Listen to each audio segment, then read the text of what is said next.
Tu pensais passer une journée tranquille, mais soudain, les sirènes retentissent. La télévision s'arrête, flash spécial. C'est confirmé, des missiles nucléaires se dirigent sur Paris et toutes les grandes villes de France. Tu n'as que quelques minutes pour te préparer et tu vas faire beaucoup d'erreurs. Ça, on le sait, car le 13 janvier 2018 à Hawaï, par erreur, une alerte nucléaire a été déclenchée. Et les gens ont fait n'importe quoi. On vous explique donc tout ce qu'il ne faut pas faire pour survivre à une attaque nucléaire. 15 minutes, c'est ce qu'il faut pour qu'un missile tiré depuis la Russie atteigne la France. Le temps qu'il soit détecté, confirmé et que l'alerte arrive sur ton téléphone, il ne te reste plus que quelques minutes avant l'impact. Quelle sera la puissance de cette bombe?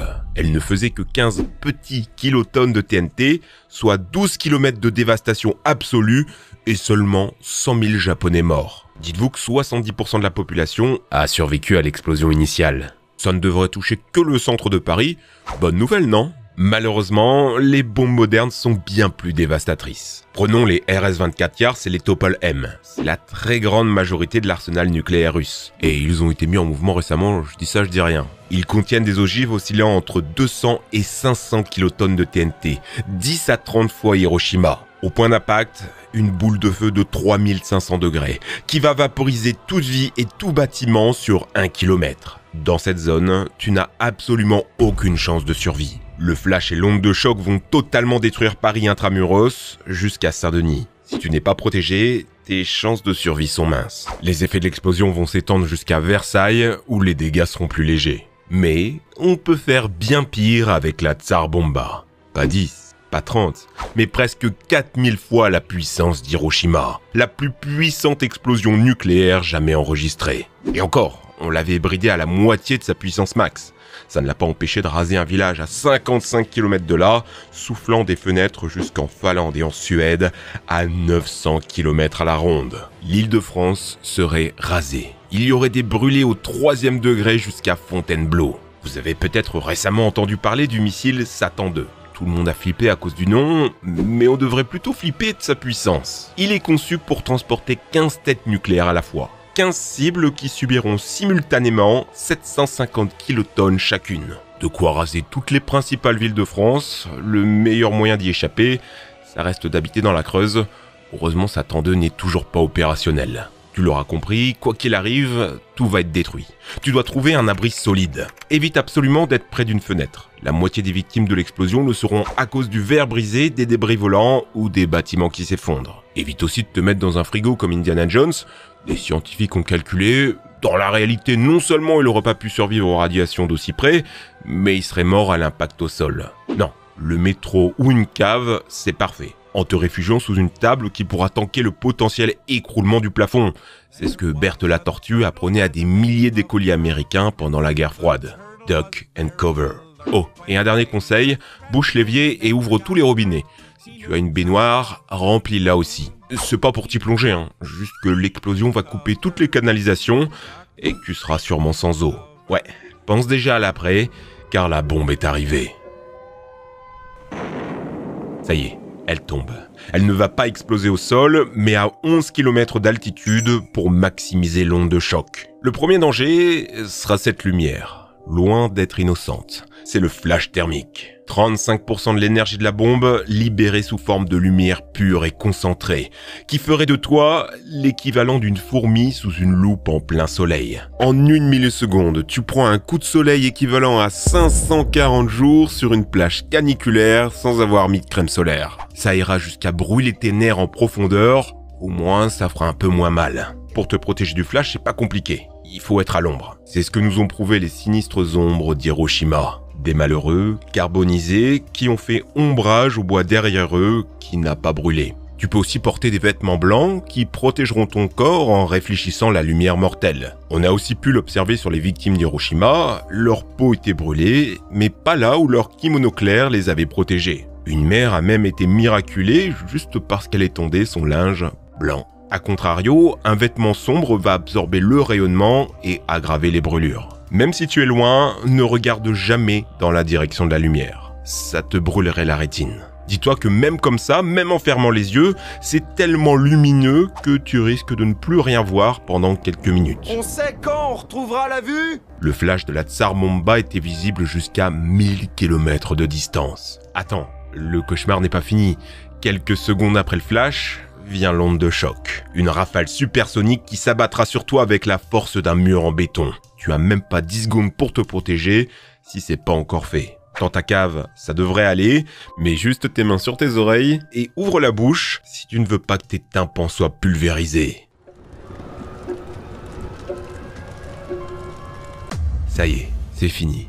Tu es en vie ? Si tu sors ton portable pour appeler tes proches, tu vas remarquer qu'il est complètement bousillé. En effet, une bombe nucléaire en haute altitude provoque une violente impulsion électromagnétique qui va griller la plupart des systèmes électroniques. Ton PC gaming ? Foutu. Une solution à ça, dès que la sirène retentit, emballe ton téléphone dans du papier d'alu, ça fera office de cage de Faraday rudimentaire, un genre de bouclier anti-ondes. Ton téléphone sera précieux pour contacter les secours si le réseau a tenu bon. Sinon, utilise une radio à pile pour te tenir au courant. Quand tu vas sortir la tête dehors, ça va être une vision d'horreur. La ville résonnera des cris de milliers de blessés, brûlés vifs, à moitié aveugles et sourds, qui vont mourir dans les décombres. Au loin, tu verras monter un sinistre nuage en forme de champignon. La chaleur de l'impact va aspirer tout l'air alentour, ravivant les incendies. Quel beau spectacle, hein ? Mais le temps presse. Dans environ un quart d'heure, des cendres hautement radioactives vont retomber.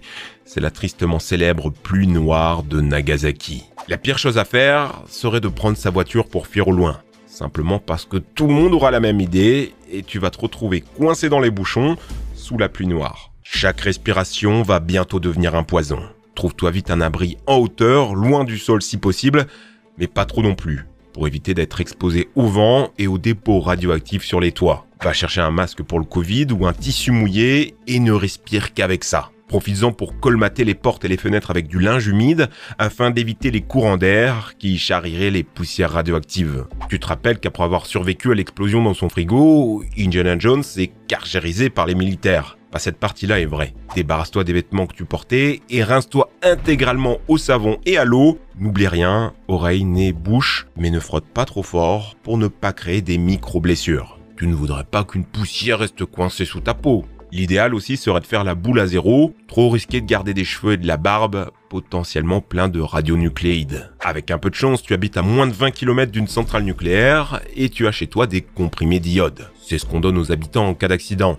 Tu l'avales et ça sature ta thyroïde d'iode stable. C'est génial parce que comme ça la radioactivité n'a plus de place pour se fixer et ça t'évitera des cancers des années plus tard. Fais vite, tu as max 24 heures pour prendre ta pilule. Malgré toutes ces précautions, l'iode n'est pas le seul élément radioactif. Césium, strontium, ne les fais surtout pas entrer dans ton corps par la nourriture contaminée notamment.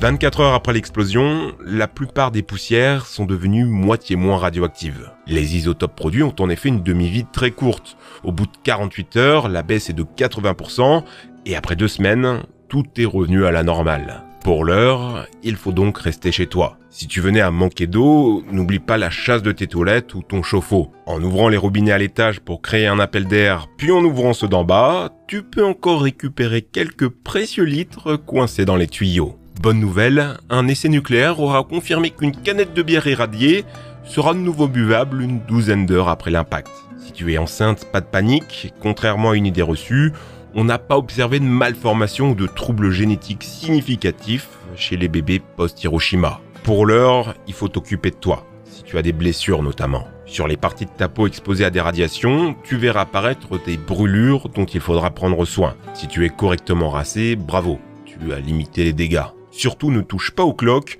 tu risquerais une infection.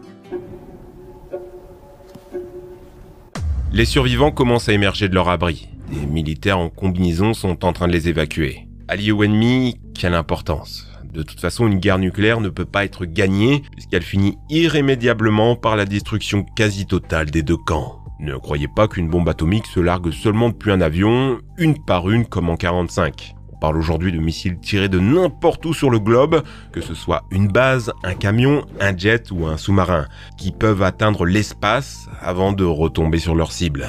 On a bien des radars antimissiles et des intercepteurs pour se défendre, mais voilà le problème, les nouvelles générations vont vite, trop vite, en empruntant des trajectoires en zigzag les rendant impossibles à anticiper. Ensuite, on ne va généralement pas lancer une bombe, mais plusieurs, avec des leurres pour noyer les radars ennemis. Enfin, coup de grâce, les missiles emportent eux-mêmes plusieurs têtes nucléaires, capables de se disperser pour frapper plusieurs cibles. C'est le cas de Satan II dont on vous parlait précédemment. De quoi couvrir un territoire grand comme toute la France. Autant vous dire que la seule défense, c'est notre capacité d'attaque, la dissuasion nucléaire. Si tu commences, je t'atomise.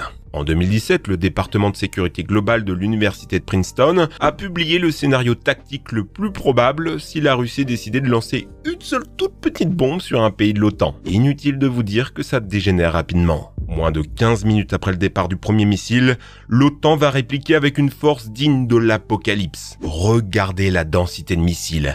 Personne ne survivra à ça. Une bombe qui tomberait sur Paris signifierait une guerre nucléaire totale. Les scientifiques débattent encore pour savoir s'il suivra ou non un hiver nucléaire et une famine nucléaire, mais une chose est sûre, je ne sais pas comment se fera la 3e guerre mondiale, mais je sais que la 4e se fera à coups de pierre et de bâton.